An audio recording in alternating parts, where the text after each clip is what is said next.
ഇന്നത്തെ ഗോസ്പൽ വായിക്കുമ്പോൾ ഏറ്റവും ആദ്യം നമ്മുടെ മനസ്സിനെ സ്ട്രൈക്ക് ചെയ്യുന്നത് അൺഫോർഗീവബിൾ സിൻ എന്നുള്ള വാക്കാണ്.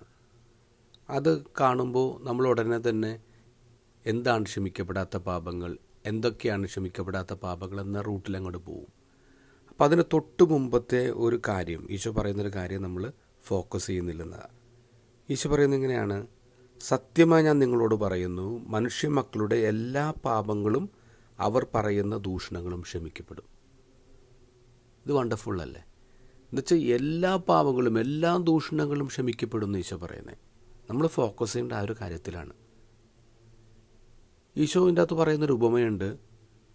ശക്തനായ ഒരുവൻ്റെ വീട് കവർ ചെയ്യാൻ പോകുമ്പോൾ ആദ്യം നമ്മൾ അവനെ ബന്ധിക്കണം, എന്നിട്ടേ കവർ ചെയ്യാൻ പറ്റുള്ളൂ. ഈ സ്ട്രോങ് മാൻ ആരാണ് ഈ ഉപമയിലെ? അത് ഡെവിൾ തന്നെയാണ്.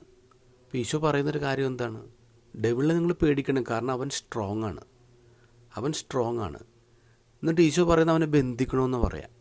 ഞാനിങ്ങനെ ചിന്തിക്കുകയാണ്, ഈശോ എന്തുകൊണ്ട് അവനെ കൊന്നു കളയണമെന്ന് പറയാത്തെ? ഈശോ എന്താ അവനെ കൊല്ലാത്തത്?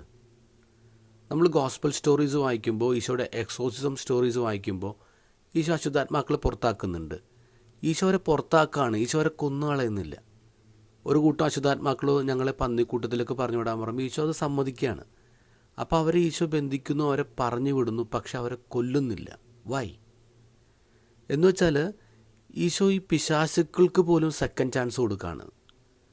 ഈശോ വിചാരിക്കുകയാണ് അവർ തിരിച്ചു വന്നാലോ, അപ്പോൾ സെക്കൻഡ് ചാൻസ് കൊടുക്കുകയാണ്. അപ്പോൾ പിശാചുക്കൾക്ക് പോലും ഈശോ സെക്കൻഡ് ചാൻസ് കൊടുക്കുമ്പോൾ നമ്മൾ ഡെവിളിൻ്റെ അത്ര മോശമൊന്നുമല്ലല്ലോ. അപ്പോൾ എത്ര മേൽ ദൈവം നമുക്ക് ചാൻസസാണ് നൽകിക്കൊണ്ടിരിക്കുന്നത്. നമ്മൾ ഈ അൺഫോർഗീവബിൾ സിന്നിലേക്ക് ഫോക്കസ് ചെയ്യാതെ അൺഫോർഗറ്റബിൾ ഗ്രേസിലേക്ക് നോക്കണം.